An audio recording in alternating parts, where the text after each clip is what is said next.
one of the things that we're trying to do is modernize as much as we can our fire stations here in the District of Columbia so that we have the most modern facilities possible. Some of you may know that I've invested $24 million in new equipment. That doesn't include what we do with the stations, but $24 million in new fire equipment that will be spent roughly at the rate of about $8 million a year. Some of that, of course, is being devoted, or has been devoted, to new ambulances. Between August of last year, of 2013, and the end of 2013, we invested a lot of money in new ambulances. We have 30 new ambulances that we purchased. They all have arrived, and they all are in service now in the District of Columbia as we boost the EMS portion of the FEMS. Presumably, many of you know that, I don't know, 80 to 85% of our runs now are EMS runs as opposed to firefighting. A lot of that is because prevention efforts have improved, firefighting efforts have improved, so to an increasing extent, we're seeing more emergency management, emergency medical services being the request of people, being the demand of people. So we're going to continue to invest in new equipment and invest in renovations of our facilities. And what we hope that this results in is newer and safer facilities to be able to accommodate our FEMS system here in the District of Columbia. How many of you know that this fire station was opened on December 1st, 1916, which means it is now just, I guess it's about 90, that would be 98 years old, wouldn't it, or close to it. I guess, do the math, you figure it out. And I'm absolutely certain that on December 1st, 2016, there will be a big celebration here to be able to celebrate 100 years of service of Engine Company 28. This is, of course, a historic neighborhood. This renovation cost us $4.7 million, and I think one need only look around and see, you know, what's been done. It's a great testament to the collaboration between FEMS and the Department of General Services, which have worked together on any number of experiences in recent months. That's what you will see the result of, not only today, but in the months ahead. Just so you have some detail, in terms of the interior, we have new drywall partitions, new doors, new finishes. We have wider apparatus bay doors, which will accommodate the much bigger equipment that we're seeing now being produced for firefighting, not only here in the city, but across the nation. That's one of the most wonderful features about this renovation. In terms of the exterior, take a look at the brick and the stone outside, because that has been completely cleaned. We have a new synthetic slate roof on the building. We have new windows, we have refurbished corners, we have new concrete drive and apron and parking structure now. We have accommodations for 7 automobiles that we couldn't do before. In fact, I think people will remember this was virtually unusable before this renovation started, and now it is back in full service. Again, with the larger equipment that we're seeing today, having this kind of facility will allow us to do things we could not do heretofore. It also is energy efficient, consistent with our sustainable DC plan and our commitment to sustainability. It also will be LEED Gold, which is a real testament to our continuing commitment to our sustainability program here in the District of Columbia. I think a couple things. One, this is a tangible indication of our continuing commitment to strong public safety in our neighborhoods, and also to preserve these beautiful buildings, which have such a historic quality, to make sure that they're not razed and replaced with buildings that never could replicate the historic quality of these firehouses. So that is a commitment also to our neighborhoods to be able to maintain these kind of buildings in our neighborhood. So with that having been said, I see that we've been joined by a council member who represents Ward 3, Councilmember Mary Cheh, and I want to ask her if she would come up and say a few words. She, of course, was here for the groundbreaking, the wall breaking, the driveway breaking, whatever we want to call it, a number of months ago when we started this journey. Councilmember.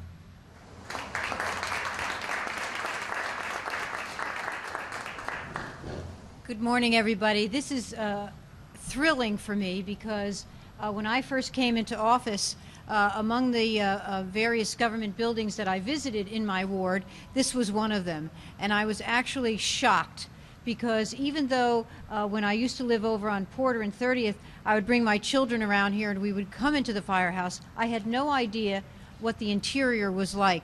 The basement area was actually condemned. It was condemned. And it's just impossible to describe for you how devastating it was to realize that we had allowed these buildings to degrade so much. And now, fast forward, and here we are. I'm just ecstatic that we're here, and I'm so happy to welcome back our engine company. We're like family, and so our family has returned, and we're all together again. So I'm just delighted. Thank you. Thank you very much, Council Member. Please, I want to call upon now our Chief of FEMS, who has really spearheaded a number of changes in this department, and they include not just the physical appearance of our buildings or the physical condition of our buildings, but also, for example, our cadet program. We now have a number of cadets that have been brought into service. They have spent their 1 year of training and getting ready and have gone into service as firefighters and EMS workers in the District of Columbia. We have a lot of young people who have come through our high schools in the District of Columbia who have come on as cadets. They start out making $21,000 a year, and after a year, if they successfully complete the program, and just recently I was at a graduation program at Dunbar High School for about 30 of our young people. They went from making $21,000 a year to $42,000 a year, which for someone who is, 20 years old, 21 years old, that's not bad money. That's about $20 an hour. And more than just being, a good salary, it also is a great career. And we hope that many of them will grow up, become leaders in the FEMS, and one day maybe one of them will be the fire chief. So I want to thank Chief Quander. Also working with Deputy Mayor Quander and Chief Ellerbe, for the work that they have done together to be able to make this happen. So please join me in welcoming Chief Kenneth Ellerbe.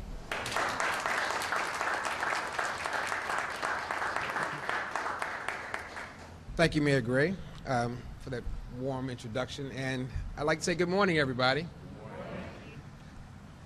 It's good to be back in Cleveland Park. I want to thank the residents in this community for their patience and support during this renovation process. The fire station has come a long way since we were here for the groundbreaking in October 2012. The changes that have taken place at Engine 28 embody the changes underway at the DC Fire and Emergency Medical Services Department.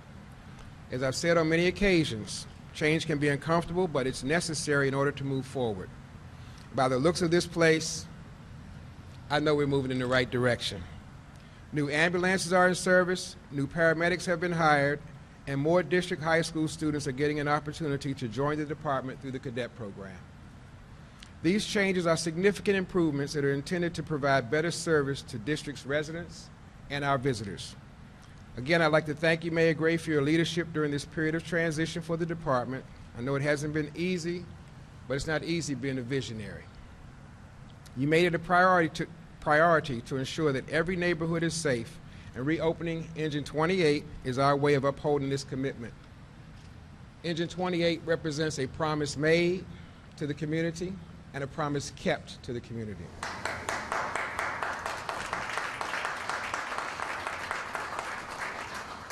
I'd also like to thank Deputy Mayor Quander for his continued support and guidance through this process. I'd like to thank Brian Hanlon and his team at the Department of General Service for seeing this project through to its completion. This has been a wonderful endeavor. I know we ran into some challenges, and you guys and ladies were able to overcome every challenge to bring us here today. Fire stations in the district have always been an integral part of communities they serve because of their location. Most of them are placed directly in the heart of the community.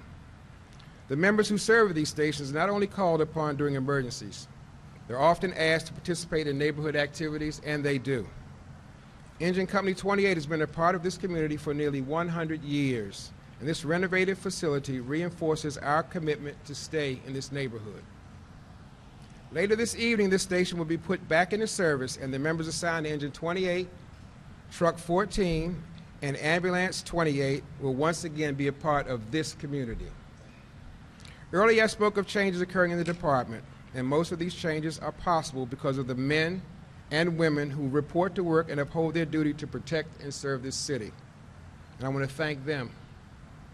There's a long list of battalion fire chiefs, officers, firefighters, paramedics, and EMTs who serve this area and respond whenever called upon. Again, I want to thank them for making this one of the best departments in the country. I also want to recognize retired Deputy Chief Chris Jordan,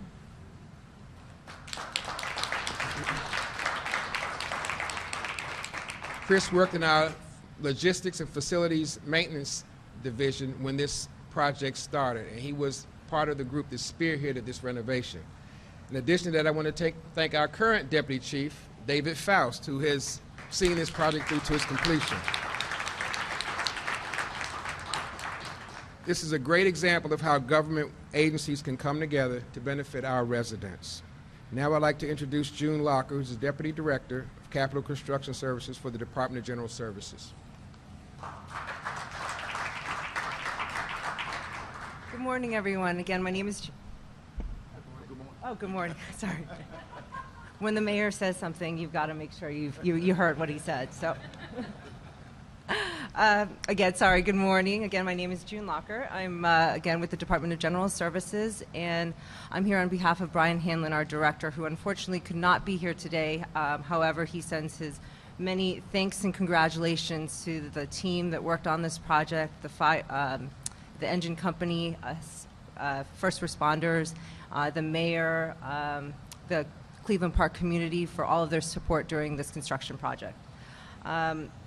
This is the first major renovation that we've had in this engine company and in 98 years, so this was presented quite a challenge for DGS. There was many issues with restoring the fire station while still maintaining its wonderful history. We wanted to also make sure it was safe and functional for the first responders of Engine 28 while still incorporating some of the feedback that we received from the community. This project provided us with an opportunity to improve the station's living spaces so the first responders could enjoy their time in the fire station as they prepare for critical work that they do in the city. The outstanding work completed by our project team included the modernization of the station with all new HVAC system, which included these vehicle exhaust mechanisms which create a safer environment for our first responders who have living stations above this, the apparatus space. Again, the mayor had spoken about the widening of the apparatus stores, which required many reviews and approvals from historic preservation groups, along with the community. Finishes, furniture, gear, and personal lockers and kitchen equipment were also part of this construction project, along with the replacement of the dedicated locker rooms and showers for the first responders. One of the things that was also included was female lockers for the female personnel, which was which will greatly improve functionality. In line with the mayor's sustainability goals and the district's sustainability goals, we are targeting LEED Gold. Some of the elements that are included are rainwater harvesting for use in the apparatus bays, and a green wall on the rear of the building, which, although hasn't been installed, will be installed in the spring. Some of the new initiatives that we did introduce for Engine Company 28 were soundboards, which will help with sound between the bays and the living quarters. parking on site, which was a big plus, I believe, and then also 100% backup generator for the building. DGS is committed not only to elevating the lives of district residents and its staff, but we also take pride in providing opportunities for district-based companies. On this project, the general contractor was Consus, along with a number of their subcontracts were district-based CBE firms. We'd like to thank the project team, which includes Civic and Hurdle, the general contractor, Consus, our subcontractors, and our ANC for working together on this project. I'd also like to thank our project team, which included Alam Alami, Mr. Bola Williams, Jason Ellis, Ralph Cyrus, Matthew Floca of the DGS team, who worked hand in hand with, again, Chief Faust on this project. So on the behalf of Brian Hanlon and our entire staff at DGS, we welcome you to the new Engine Company 28. We hope you enjoy it for many years to come. Thank you.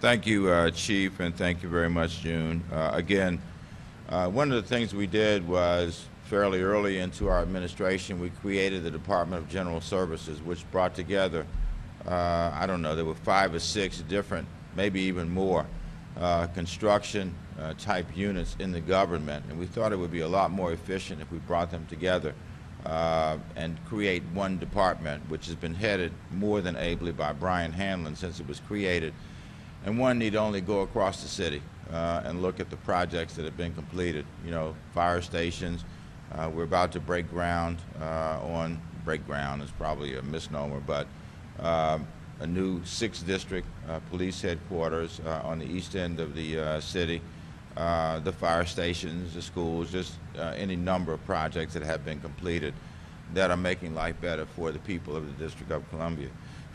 We're delighted to have a couple of our community leaders, civic leaders, who are joining us today. The president of the, well, I guess the president, Helen Chamberlin. First vice president, okay. A leader in Cleveland Park, Helen Chamberlin, who will be followed then by the ANC Commissioner Margaret Siegel, 3C05, who's joined us. Please welcome these 2 ladies who are joining us for this ribbon cutting this morning. Thank you very much. Okay, I'm going to say a few words. First of all, I'm the first vice president of Cleveland Park Citizens Association, and my colleague, who's the president, is Susie Taylor, is in the audience. On behalf of the Cleveland Park Citizens Association, we are thrilled to be here today. I would like to welcome back the firefighters and EMS personnel of Engine Company 28 and Truck 14 to your newly renovated house. No small feat. I'd like to give you some perspective, however, that this renovation planning began in earnest back in March of 2010 when Susie Taylor and I met for the first time and met with Deputy Chief Chris Jordan and Battalion Chief David Faust. I wanted to make sure I got his title right because he's been promoted since then. So at the time, I was not affiliated with CPCA, but I did have the pleasure of working with their board, as I mentioned. And from the very start, it was very clear that CPCA's top priority was truly focused on the health and safety of the firefighters and EMS personnel of Engine Company 28. Today, as you know, we live in an instant messaging world, and some are quick to complain about noise or traffic interruptions. Both are common around a firehouse, especially in such a densely populated community. But I know if they truly thought about it, the residents of this diverse community would agree that the trade-off is a greater level of security, knowing that Engine Company 28's response times have now been reduced. Please know that Cleveland Park Citizens Association is pleased to have you back. You serve a vital role, and we're here if you need us. So in closing, I'd like to also disclose just a little bit more of myself. So 4 years ago, when I started this project, it was a personal pursuit and a labor of love. I did so because my grandfather was assigned here.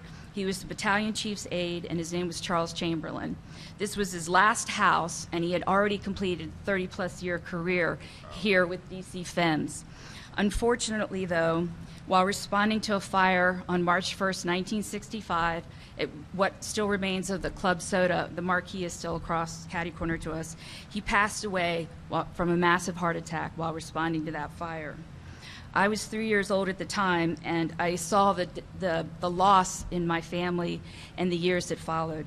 It's been 49 years since that day, but I'm so pleased, and I know he would be tickled as punch to see this firehouse renovated, and the health and welfare of his brothers, firefighters today, has been taken care of. So in closing, I very much would like to thank Mayor Gray, Councilmember Cheh, Chief Ellerbe, Deputy Chief, now Deputy Chief, David Faust, and retired Deputy Chief Chris Jordan for their commitment to this renovation. And again, we're here for you, and I'm very excited for everyone. Thank you so much.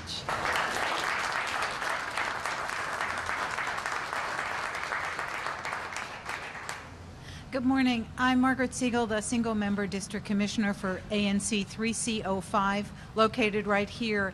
And on behalf of our entire ANC, I'm really excited to be here. Like Councilmember Cheh, I used to come by here regularly with a small person who always wanted to climb on the fire trucks. And you can imagine my shock when the first time we came in here, we were told we could not go to the basement because it was condemned, and Deputy Chief Faust didn't want us to visit with the animals that were living there. So having seen the progress, I'm just astounded and delighted.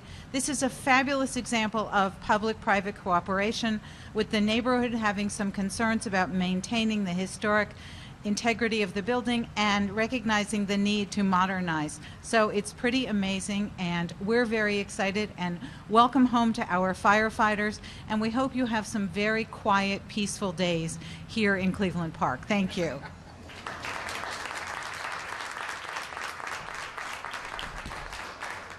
Quiet and peaceful, that is, that would be the hope. That means we have no emergencies to which to respond, and that is as good as it gets. I want to thank all of our speakers. I want to thank everybody for being here today. I want to thank Cleveland Park. I want to thank the neighbors who have endured this situation and now have to endure the condition of this firehouse no more, because it is now back in service in the condition it was when it opened way back in 1916, maybe even better at this stage. So thank you all very much, and I'd ask everyone to join us over here so we can cut the ribbon and officially declare 28 open again.